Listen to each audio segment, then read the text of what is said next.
السلام علیکم ورحمۃ اللہ وبرکاتہ۔ پہلا سپارہ الف لام میم سورہ بقرہ ہے اور آیت نمبر 97۔ اعوذ باللہ من الشیطان الرجیم، بسم اللہ الرحمن الرحیم۔ قل من کان عدو لجبریل فإنہ نزلہ علی قلبک، نبی کہہ دیجئے کہ جو شخص دشمن ہو جبریل امین کا، جو نازل کرتا ہے آپ کے دل پر بإذن اللہ، اللہ کے حکم سے، مصدق لما بین یدیہ، اس کلام کو جو اس سے پہلے والے جو کتابیں ہیں وہ ان کی تصدیق کرتی ہیں، وہ ہدی و بشریٰ، اور ہدایت ہے اور خوشخبری ہے، للمؤمنین، مومنوں کے لیے۔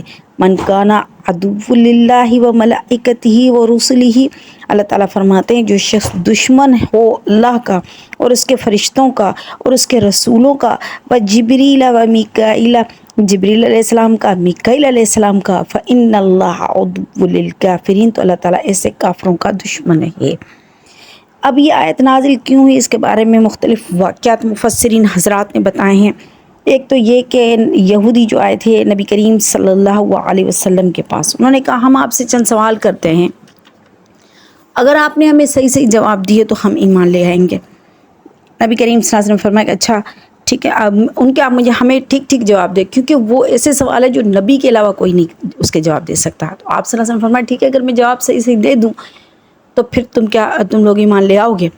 تو یہودیوں نے کہا کہ ہاں ہم ایمان لے آئیں گے، لیکن آپ ہمیں پہلے صحیح صحیح جواب دیں۔ اچھا ٹھیک ہے، کرو سوال۔ پہلا سوال انہوں نے یہ کیا کہ حضرت اسرائیل نے اپنے نفس پر کون سی چیز حرام کی تھی؟ تو آپ صلی اللہ علیہ وسلم نے فرمایا کہ حضرت اسرائیل یعنی حضرت یعقوب علیہ السلام، ان کو حضرت یعقوب علیہ السلام کا لقب ہے اسرائیل، ان کی اولاد کو بنی اسرائیل کہتے ہیں، یہودی انہی کے اولاد میں سے ہیں۔ تو ان کو عرق نساء کا درد ہو گیا تھا۔ عرق نساء کا درد ہوتا ہے، ٹانگوں میں ایک نس کھنچتی ہے جو کہ ایڑی سے لے کر ہپ جوائنٹ تک کھنچتی ہے اس کو، اور اتنا خطرناک درد ہوتا ہے، اس میں سخت درد ہوتا ہے۔ تو یہ ان کو یہ مسئلہ ہو گیا، تو انہوں نے ایک منت مانی کہ یا اللہ اگر میں ٹھیک ہو گیا تو میں اپنی پسندیدہ چیز کھانا اور پینا چھوڑ دوں گا۔ خیر اللہ تعالیٰ نے ان کو شفا دی۔ جب وہ ٹھیک ہو گئے تو انہوں نے اونٹ کا گوشت اور اونٹنی کا دودھ پینا چھوڑ دیا، کیونکہ یہ ان کی مرغوب غذا تھی، دونوں انہوں نے چھوڑ دیے۔ تو اللہ تعالیٰ نے تو حلال کیے ہوئے ہیں اونٹ کا گوشت اور اونٹنی کا دودھ، لیکن حضرت اسرائیل یعنی حضرت یعقوب علیہ السلام نے اپنے آپ پر ان چیزوں کو حرام کیا تھا۔ پھر آپ صلی اللہ علیہ وسلم نے پوچھا یہودیوں سے کہ تمہیں اپنے رب کی قسم کیا میں نے صحیح جواب دیا؟ تو انہوں نے کہا کہ ہاں ہم گواہی دیتے ہیں کہ آپ نے سچ کہا، بالکل سچ کہا۔ تو انہوں نے کہا کہ اچھا آپ دوسرا سوال اور پوچھو، کیا پوچھنا چاہتے ہو؟ تو انہوں نے کہا دوسرا سوال ہمارا یہ ہے کہ اولاد جو ہوتا ہے کبھی بیٹی ہوتی ہے کبھی بیٹا ہوتا ہے، اور کبھی اولاد جو باپ پر چلی جاتی ہے، کبھی شکل صورت میں بھی اور عادتوں میں ماں پر چلی جاتی ہے، ایسا کیوں ہوتا ہے؟ یعنی اولاد جو بچہ پیدا ہوتا ہے وہ ماں کی طرح یا باپ کی طرح شباہت کیوں اختیار کرتا ہے، شکل و صورت میں بھی، عادت و اطوار میں بھی، ایسا کیوں ہوتا ہے؟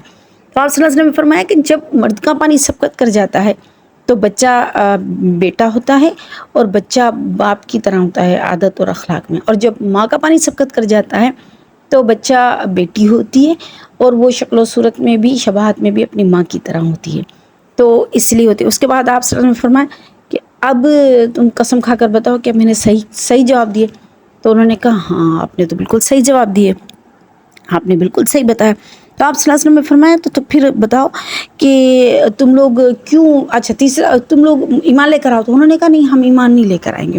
اچھا اس کی وجہ کیا ہے؟ انہوں نے کہا اس کی وجہ یہ ہے کہ آپ کے پاس وحی لے کر کون آتا ہے؟ وحی لانے والے فرشتے جبریل امین ہے۔ تو انہوں نے کہا کہ ہم جبریل کی وجہ سے آپ پر ایمان نہیں لاتے، اگر آپ کے پاس وہی میکائیل علیہ السلام لے کر آتے تو ہم مانتے۔ حالانکہ جبریل امین سارے انبیاءوں پر وحی لے کر آئے، ایک نبی کریم صلی اللہ علیہ وسلم منفرد نہیں ہے، آپ صلی اللہ علیہ وسلم پر صرف وہی نہیں لے کر آئے، وہ سارے نبیوں پر وہی لانے والے وہی فرشتے ہیں۔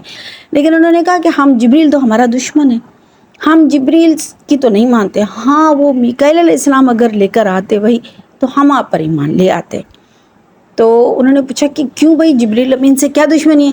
تو کہنے لگے جبریل وہ ہے جو زمین پر عذاب اتار کر آتا ہے، اللہ تعالیٰ کی طرف سے حکم ہوتا نا کہ عذاب نازل کیا جائے یا یہ تباہ کیا جائے یا اس طرح ہوا جائے، تو یہ سارے احکامات لانے والا کون ہے؟ جبریل امین ہے، کیونکہ جبریل امین تو سارے پیغامات لے کر آتے، تو یہ پیغامات بھی وہی لے کر آتے تھے، تو اس لیے اب وہ ہمارا دشمن ہے کیونکہ یہودیوں کی اکثر قوم تباہ برباد ہوئی ہے، تو یہ سارے پیغامات لانے والا کون تھا؟ جبریل امین، تو وہ آپ کے پاس وہی لے کر آتا ہے نا، اس لیے ہم آپ پر ایمان نہیں لے کر آئیں اور انکار کر دیا۔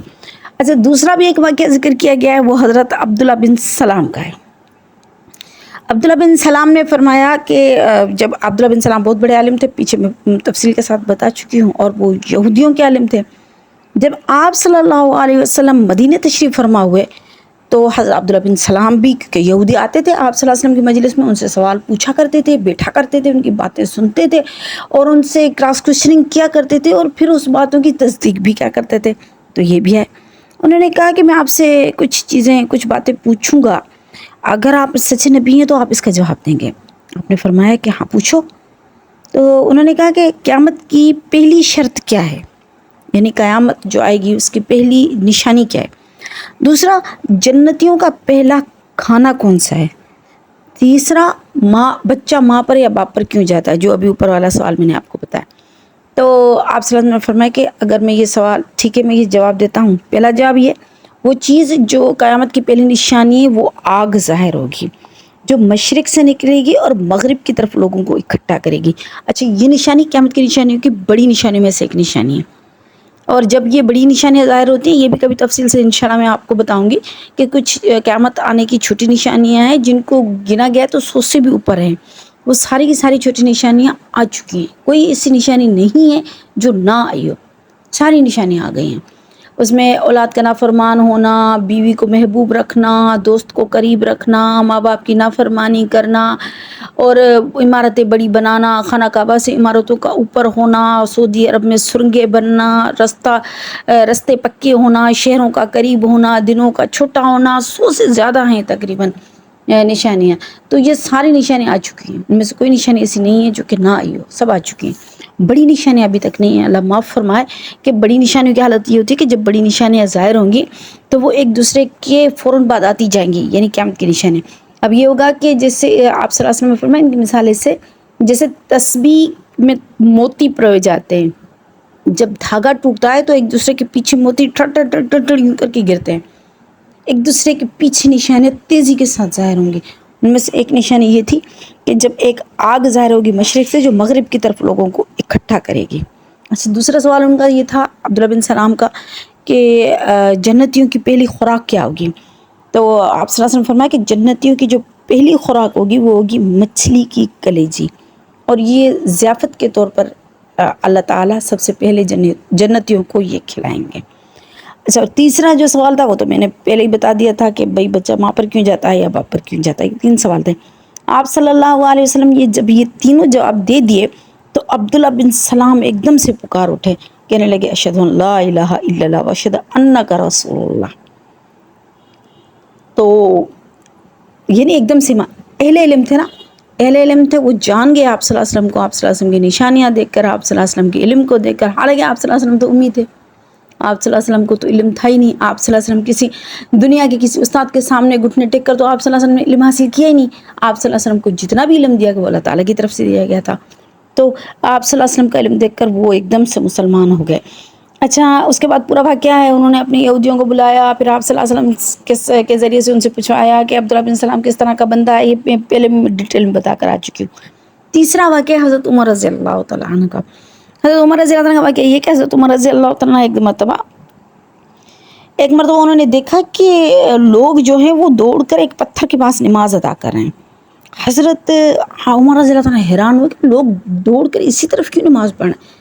حضرت عمر نے پوچھا کہ کیا مسئلہ ہے، اس طرف نماز کیوں پڑھ رہے ہو آپ لوگ دوڑ کر؟ تو وہ کہنے لگے کہ یہاں پر آپ صلی اللہ علیہ وسلم نے نماز پڑھی ہے نا، تو یہ مقام متبرک ہے، اس لیے ہم برکت کے طور پر یہاں پر نماز پڑھتے ہیں۔ حضرت عمر رضی اللہ عنہ بہت غصہ اور کہنے لگے کہ بھائی تبرک کے طور پر کی کیا بات ہے، دنیا میں جہاں پر بھی آپ کو اذان آ گئی، ٹائم ہو گیا نماز کا، آپ کہیں پر بھی نماز ادا کر سکتے ہو، اس طرح تو آپ زمین کو متبرک بنا دیں گے۔ حالانکہ ہمیں تو انسان کی شخصیت کے پیچھے چلنا ہے، نہ کہ جگہوں کے پیچھے، پتھروں کے پیچھے، انہیں لائقوں کے پیچھے چلنا ہے، نہیں، یہ نہیں کرنا چاہیے، غلط بات ہے۔ انہوں نے اس بات سے سختی سے انکار کیا تھا۔ اچھا، حضرت عمر رضی اللہ عنہ نے اس وقت ایک واقعہ بتایا تھا کہ جب آپ صلی اللہ علیہ وسلم کے ٹائم میں ہم میں پڑھے لکھے تھے، حضرت عمر رضی اللہ عنہ اور بہت کم لوگ پڑھے ہوئے لکھے ہوئے تھے اس ٹائم پر، وہ کہتے تھے کہ میں یہ دیکھتا تھا کہ قرآن شریف میں آتا ہے کہ قرآن تصدیق کرتا ہے توریت انجیل زبور کی، اور توریت انجیل زبور بھی قرآن کی تصدیق کرتے ہیں. تو میں اہل علم یہودیوں کے پاس جا کر بیٹھ جاتا تھا، میں ان سے بات کرتا تھا، میں ان سے سنتا تھا، میں دیکھتا تھا کہ کس طرح تصدیق کرتے ہیں یہ کتاب قرآن کی، اور قرآن کس طرح تصدیق کرتا ہے ان کتابوں کی. تو کہنے کہ میں ان کے پاس گیا، تو ایک دن میں بیٹھا ہو تو میں نے ان سے پوچھا کہ میں تم لوگوں کو قسم دیتا ہوں تمہارے یعنی رب کی، مجھے یہ بتاؤ کہ یہ جو رسول ہے، یہ جو ہمارا رسول ہے، یہ سچا ہے یا نہیں. یعنی میں نے ان سے ایک تصدیق کرنی چاہیے کیونکہ اہل علم تھے. اچھا، آپ صلی اللہ علیہ وسلم اسی وقت سامنے سے گزرے تھے، تو یہودی نے کہا کہ عمر تمہارا نبی جا رہا ہے. تو حضرت عمر نے کہا مجھے اس وقت یہ دل چاہا کہ میں یہ سوال کروں ان سے، تو میں نے ان سے قسم دے کر پوچھا کہ مجھے بتاؤ کہ کیا تم مانتے ہو کہ یہ نبی سچا ہے، توریت میں یہ چیز موجود ہے، تم تصدیق کرتے ہو تم لوگ. تو اب سب پریشان ہو گئے. جو ان کا سب سے بڑا مربی تھا، اس کو مربی کہتے ہیں، جیسے اپنے عالم وغیرہ ہوتے ہیں، تو اس کی طرف دیکھنے لگے سب کہ اب دیکھیں کیا کہا. اس نے کہا، مربی کو کہا کہ آپ بتاؤ. اس نے کہا کہ تم نے ہمیں اتنی بڑی قسم دے دی ہے تو سنو عمر، سنو کہ ہم مانتے ہیں کہ تمہارا نبی سچا ہے اور توریت میں موجود اس کے ساری نشانیاں آپ سچی ہیں، ہم بالکل اس کو مانتے ہیں، یہ ساری چیزیں صحیح ہے. تو حضرت عمر نے کہا تو پھر تم لوگ کیوں ایمان نہیں لے کر دو؟ مان جاؤ نا، جب تمہاری کتاب تصدیق کر رہی ہے ہمارے رسول کی تو تم ایمان لے آؤ نا. یہ تو بے وقوفی ہوئی نا. تو انہوں نے کہا کہ نہیں، ہم اس لیے ایمان نہیں لے کر آتے کیونکہ تمہارے نبی کے پاس جو وحی لے کر آتا ہے وہ جبریل امین ہے، اور جبریل ہمارا دشمن ہے. اگر میکائیل لے کر آتا تو ہم مان لیتے، لیکن کیونکہ یہ خوشخبری نہیں، یہ وہی جو لے کر آتا ہے وہ جبریل لے کر آتا ہے، وہ تو ہمارا دشمن ہے. تو اللہ تعالیٰ فرماتے ہیں کہ یہ دشمن جو ہے نا، یہ اللہ کے اور رسولوں کے اور فرشتوں کے جو دشمن ہے نا، تو ایسے لوگوں کا اللہ خود دشمن ہے. اللہ کی مخلوق کس کے ساتھ دشمنی؟ اگر حضرت جبریل امین کوئی عذاب کی بات لے کر بھی آئے ہیں کسی نبی کے پاس تو وہ اللہ نے بھیجی ہے نا. حضرت جبریل امین اپنی طرف سے تو لے کر نہیں آئے، اور عذاب آنے کا سبب بھی تم لوگوں کی نافرمانیاں اور نااہلیاں اور اللہ تعالیٰ کے احکامات کو پیچھے چھوڑنا تھا، ورنہ تو عذاب کیوں آتا؟ اللہ تعالیٰ تو ارحم الراحمین ہے، وہ کیوں عذاب دیتا؟ تو اس لیے کسی فرشتے سے دشمنی کرنا کہ وہ عذاب لے کر آتا تھا غلط ہے، کیونکہ اپنے طرف سے تو کوئی فرشتہ نہیں آ رہا تھا. اس کو پیغام دے کر بھیجنے والی ذات اللہ رب العزت کی ذات ہے، اور اس کا سبب تم لوگوں کی نافرمانی ہے، تو پھر فرشتوں کے ساتھ دشمنی کیوں؟ تو اس لیے حضرت میکائیل علیہ السلام سے ان کی محبت اس لیے تھی کہ میکائیل علیہ السلام خوشخبری لے کر آتے ہیں. کیسے؟ میکائیل علیہ السلام کا کام ہے کہ وہ بادلوں کے ذریعے سے بارش برساتے ہیں، رزق کا وسیلہ بنواتے ہیں، یعنی کس طریقے سے وہ رزق پہنچتا ہے بندوں کی طرف. تو یہ سارے کام میکائیل علیہ السلام کے، اور یہ ساری چیزیں خوشخبری لے کر آتی ہیں، اس لیے میکائیل علیہ السلام سے ان کی محبت تھی. ایک اور روایت میں آتا ہے کہ آپ صلی اللہ علیہ وسلم بیٹھے ہوئے تھے، یہودیوں نے پوچھا کہ رعد کس کو کہتے ہیں؟ تو آپ صلی اللہ علیہ وسلم فرمایا کہ رعد ایک فرشتہ ہے جو بادلوں کو جمع کرتا ہے، اور جو بادلوں میں سے آواز آتی وہ رعد کی ہے، اور وہ اپنی آواز میں اللہ کی حمد بیان کرتا ہے. تو یہ ساری باتیں، یہ ساری تفصیلیں اس آیت کے بارے میں آتی ہے کہ فرشتوں کی دشمنی در حقیقت اللہ کی دشمنی ہے. اللہ تعالیٰ فرماتے ہیں کہ اللہ ایسے لوگوں کا دشمن ہے، ایسے کافروں کا دشمن ہے. تو اللہ رب العزت ہمیں سیدھے راستے پر چلنے کی توفیق عطا فرمائے. وآخر دعوانا ان الحمد للہ رب العالمین.